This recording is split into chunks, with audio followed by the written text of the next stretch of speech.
Hi everyone, my name's Kyle, coming to you from down in Australia with Griffith University, and I'm talking to you today about childhood nostalgia in the Magic the Gathering trading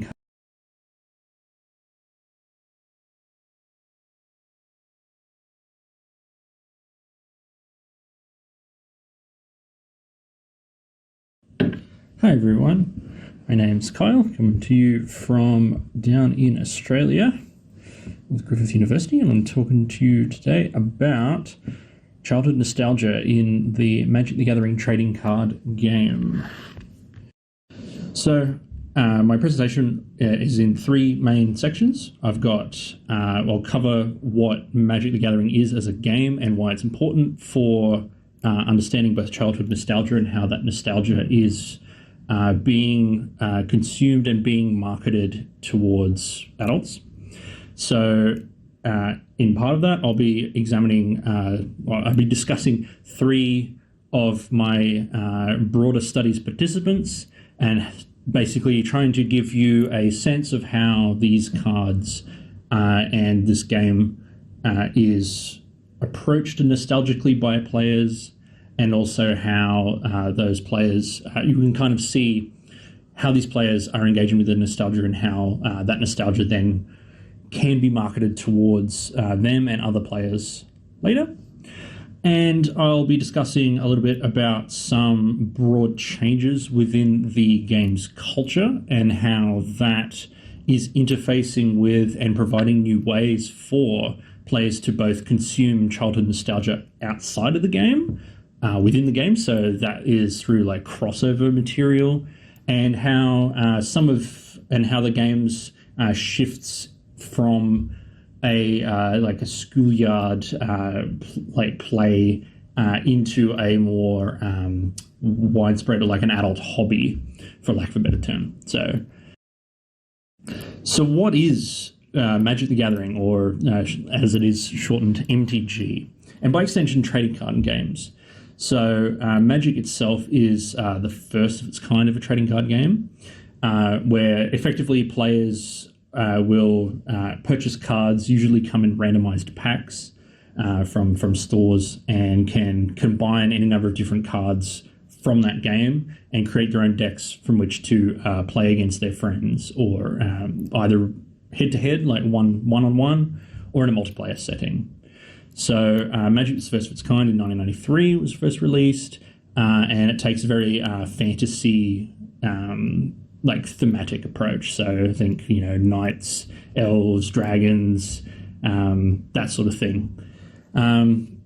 So effectively, I'll keep this short, as you can see with the slide here, and give you a little bit more details, but the primary changes that Magic has had in this time has been growth of cards. And there's been some shifts in what the cards look like, as I'll show you in a second, and kind of the different themes that the game has gone for over this time. So how that looks in terms of gameplay, as you can see on the screen, this is the evolution of one specific card over the game's lifespan. So Birds of Paradise was originally released in the first set in 1993, and that card's been reprinted over time. So this card is effectively the same card, and you can use any versions of it wherever that card is legal for play. But as you can see, the game itself has evolved quite visually over this time. And as we'll get into soon, that itself becomes a key part of player nostalgia. So being able to visually see, how this specific card has evolved over time. So in effect, what makes Magic nostalgic? So as I mentioned, there's this heavy schoolyard association with TCGs, trading card games, more broadly. So emerging in the 90s into the 2000s, the games were played a lot with the millennial generation within the school context. So, for instance, Pokemon cards will be something that a lot of people will be familiar with, or at least have heard of.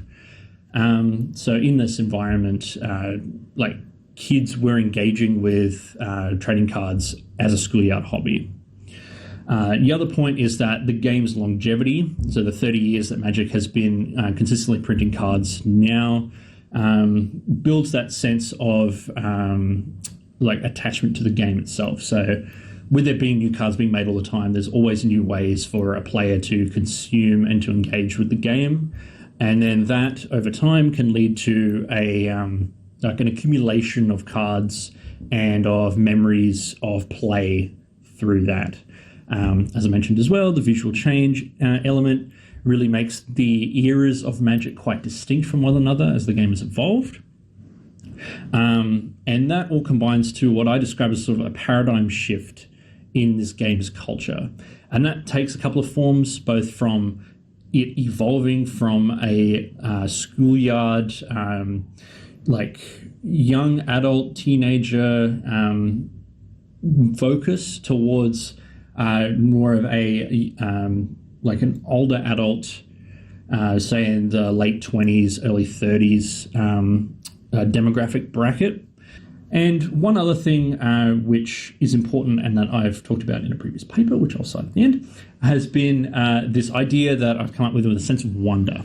And that comes down to the element of learning and education through the game itself. So, but then over time, as players become more experienced with the game and more, and they build that sort of corpus of knowledge, that sense of wonder sort of contracts until there is like what is good in terms of gameplay, like what can win games effectively, or what's the most effective strategies become well known, and then that sort of calcifies the experience of the game into sort of very straightforward experiences, which in themselves are still important to players, but there's not that sense of like anything is possible because the players themselves have already learned what is good. That's an interesting sort of a shift over time that then when players look back, they can feel nostalgic for that early sort of experience of infinite potential. So what makes Magic itself significant in terms of these issues? And a lot of these can come from that we're sort of seeing the shift and the change of the game over time. So, and one of those is a big financial shifts. So, for instance, here, as you can see, some early cards command 4-digit or even higher price tags now. So there's also a sense of like financial nostalgia that comes through players, especially players who've been playing for a long time, who may have memories of playing with cards in the schoolyard, thinking that like they're just fun game pieces, and then realizing later either not playing the game for a long time and then coming back through these shifts in the game's focus towards like older adults, and then realizing that, oh, these cards that I played with when I was younger are now worth thousands of dollars because they're quite rare and because the game itself has grown more popular. So that's been one big shift. The other essence as well is that the game itself has become more like expensive to play. So that's not only are there more ways, more products for the game itself, and not just your randomized booster packs of cards per set. There are now more expensive packs that have foiled cards, so cards with a reflective sheen on them, and rarer printings of cards, that sort of thing. So these can command quite high prices and encourage players to purchase the more expensive versions of booster packs to try to acquire those cards. All that is like part of the constructive production elements of the game to encourage repeat purchasing. And that ties into this idea of it being a key millennial hobby now as well. And the last point I'll touch on as well is that the act of playing trading cards contrasts quite heavily with our digitized lives. So with a lot more of our interactions being online, sitting down across from someone in a physical location, like whether that be a game store or with friends to play physical cards, is quite different compared to like a lot of the other social engagements that like play entails now. So these are three players like nostalgic cards. So in effect, this is as part of my PhD research. I interviewed 20 players and got them to bring items which they felt nostalgic about or felt nostalgic towards, and share with me their like why these cards are meaningful to them. So on the top, I've got this is someone's deck of goblin creatures that they've had since they were young, and as they've continued to play the game and grow more like experienced with it and playing even competitively, this has always been sort of a marker of how they begun. The two cards on the bottom. This was someone who played the game at school when they were young. They then stopped playing and then come back later as the game has shifted towards an older audience. And this was two cards that they remembered quite fondly from their play, and thus actually went and purchased copies to be reminded of that. So, and also part of it too, with the second card especially, the card itself is not very effective gameplay-wise. So it's, for them, it's a remembrance marker of how their ideas of what cards are good and what cards aren't has changed over that time.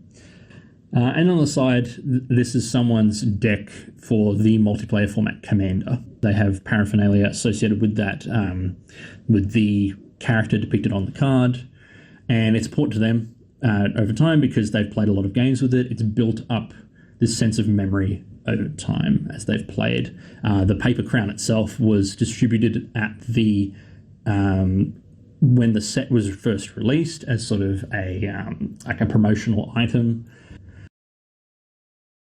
That brings us to sort of the most radical change to the game for a more modern audience, and that is what's called Universes Beyond. So this is, rather than being these like thematic approaches to the game, as I mentioned earlier with sort of like with Gothic horror or with Greek myth, now it is straight up, here is an external IP, and here is a Magic set with cards depicting characters from that IP.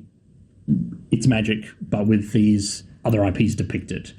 And it's been quite popular for consumption within the game space, but as you can see, it's quite a radical shift from the traditional fantasy elements and depictions, like aesthetically, of that. So this has been one of the more focused productions.